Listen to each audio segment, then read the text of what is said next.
નમસ્કાર મિત્રો.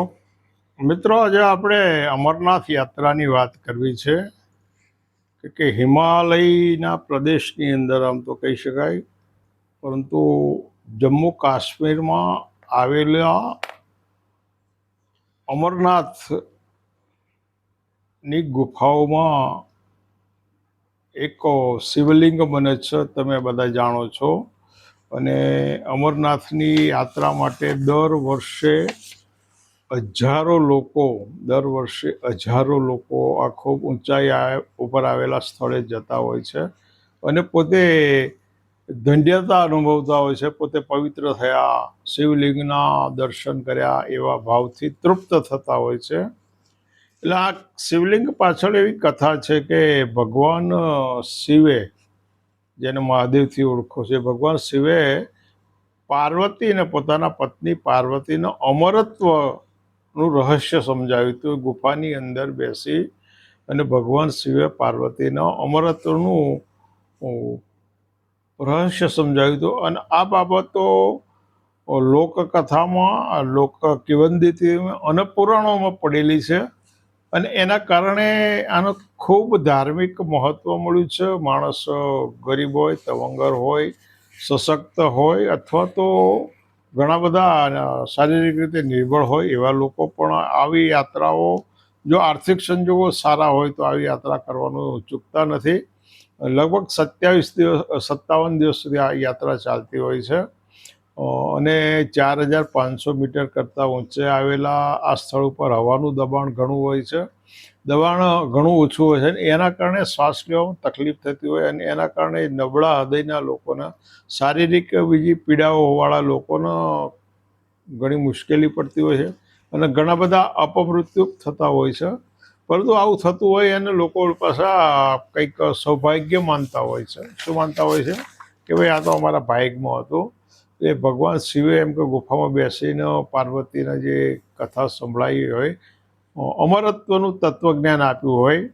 હવે આ ગુફાની અંદર જે શિવલિંગ બને છે, એની અંદર ભગવાન શિવનું કોઈ ચમત્કાર છે, દેવી દ્રષ્ટિ છે, અથવા તો બીજું પરિબળ કામ કરે છે, એ પણ આ ટેકનોલોજીના યુગમાં આપણે જાણવું અને સમજવું જરૂરી છે. આપણે કોઈને એવું નથી કહેતા કે ભાઈ આ યાત્રા ના કરાય, આ ખોટું છે, તમારે ના જવું. જે લોકો જાય છે એ પોતાના ખર્ચે જાય છે, પોતાના જોખમે જાય છે અને પોતાની ઈચ્છાથી જાય છે. એને કોઈ પણ ક્યારેય દબાણ નથી કરતું અથવા એને કોઈ રોકી નથી રાખતું. આપણે એવો કોઈ પ્રયાસ કરતા નથી. આપણે જે વાસ્તવિક હકીકતો છે અને એની અંદર વૈજ્ઞાનિક તથ્ય શું છે એ પણ જાણવું, સમજવું. એટલે એક સામાજિક સભાનતાના ભાગરૂપે આપણે આની ચર્ચા કરી રહ્યા છીએ. તો જે શિવલિંગ બને છે એ ગુફા છે, ગુફા વિશાળ છે, અને ગુફાની અંદર ત્યાંનું જે વાતાવરણ હોય છે ને એ 0°C અથવા તો એથી પણ નીચું હોય.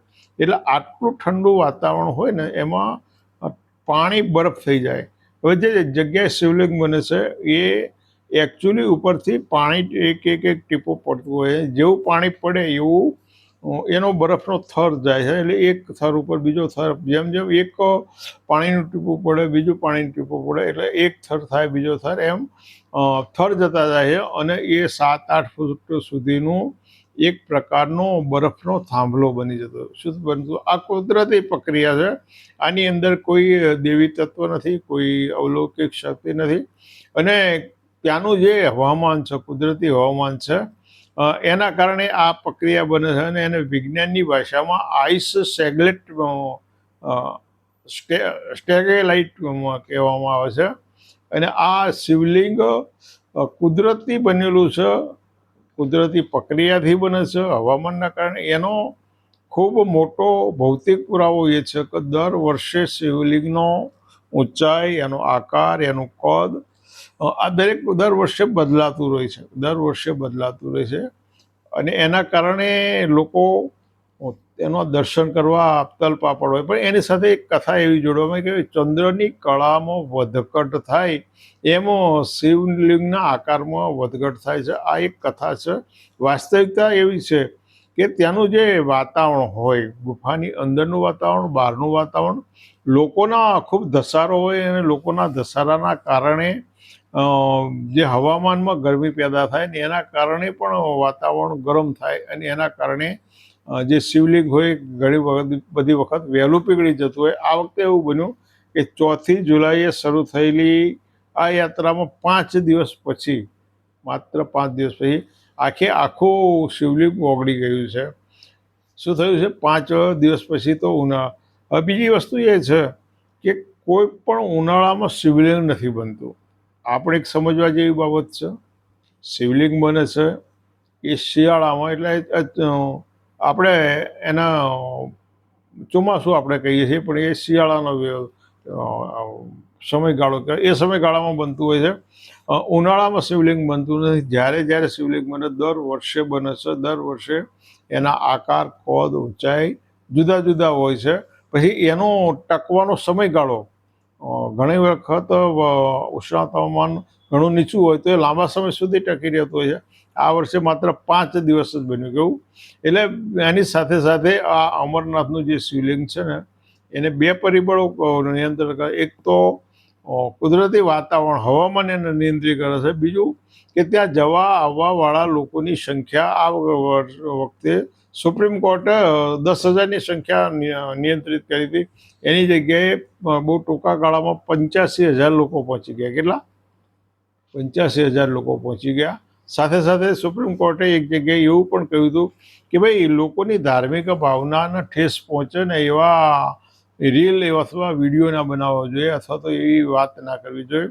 પણ સાથે સાથે આપણે એ પણ એવું વિચારી શકીએ કે રેશનાલિસ્ટોની ભાવનાને ઠેસ પહોંચે, એની ભાવનાને આહટ થાય એવી વાતો હોય તો આપણે એની ઉપર એનો વિરોધ કર્યા સિવાય એની સાથે વૈજ્ઞાનિક હકીકતો છે એ પણ લોકોના ધ્યાન ઉપર લાવવી જોઈએ. કારણ કે લોકોના ધ્યાન ઉપર લાવવાથી ઘણી બધી બાબતોમાં ફાયદા થતા ઘણું બધું ખોટું થતું અટકતું હોય છે. એટલે આ વખતે 5 દિવસનું શિવલિંગ ઓગળી ગયું ને એટલે જે લોકો ખૂબ ધાર્મિક હતા એ લોકો પ્રમાણિક છે, પણ એમનું માનવું એવું છે કે ભાઈ આજે લોકોની અંદર દુર્ભાવના વધી ગઈ છે, પાપ વધી ગયા છે, આવા કારણોસર, કળિયુગના કારણોસર એમ કે આ શિવલિંગ ઓગળી ગયું ને એમને અપશુકન થયા. અને લોકોએ હવે માત્ર ને માત્ર ગુફાના દર્શન કરીને પાછું આવવું પડે. શું? ગુફાના દર્શન કરીને પાછું આવવું છે. હવે તમે વિચાર કરો કે ખૂબ લાંબો પ્રવાસ હોય છે. 14 કિલોમીટર જેટલા ઊંચી અને જગ્યાએ જવાનું છે. સાથે સાથે થાક હોય, ખોરાક અને પાણીની નિશ્ચિતતા ના હોય. પોતાનો ખોરાક હોય અથવા તો ત્યાંથી ખોરાક મળે, પણ ઘરનો ખોરાક તો હોય નહીં. ત્યાં કોઈ હોટલનું હોય, બહારનું હોય, પણ તમને તમારા પોતાના ઘરનું જે રીતે વ્યવસ્થિત ખોરાક પાણી મળતા એ ત્યાં ના મળે. થાક હોય, ઊંઘવા માટે તમને વાતાવરણ બદલાયું હોય એટલે તમને પૂરતી ઊંઘ ના મળે. આવી ઘણી બધી પ્રતિકૂળતાની અંદર તમે આ બધો પ્રવાસ કરતા હોય તો તમને એવું નથી લાગતું કે મહાદેવે તમારી ઉપર કૃપા કરી અને તમને આમાં રાહત આપવી જોઈએ, અથવા તો લાંબા સમય સુધી આ શિવલિંગ પીગળી ના જાય એવું પણ મહાદેવ ધ્યાન આપવું જોઈએ. એટલે તમે વિચારો, વૈજ્ઞાનિક દ્રષ્ટિએ વિચારો, યાત્રા કરો, ખૂબ વધારે યાત્રાઓ કરો, પણ વિજ્ઞાન કેન્દ્રમાં રાખીને આવી યાત્રાઓ કરશો તો વધારે સુગમ રહેશે અને વધારે સરળતા રહેશે. અને તમને જો વિચારોની રીતે સરળતા રહેતી હોય તો આ વિડીયોને વધારે લાઈક કરજો, શેર કરજો. ફરી મળીશું.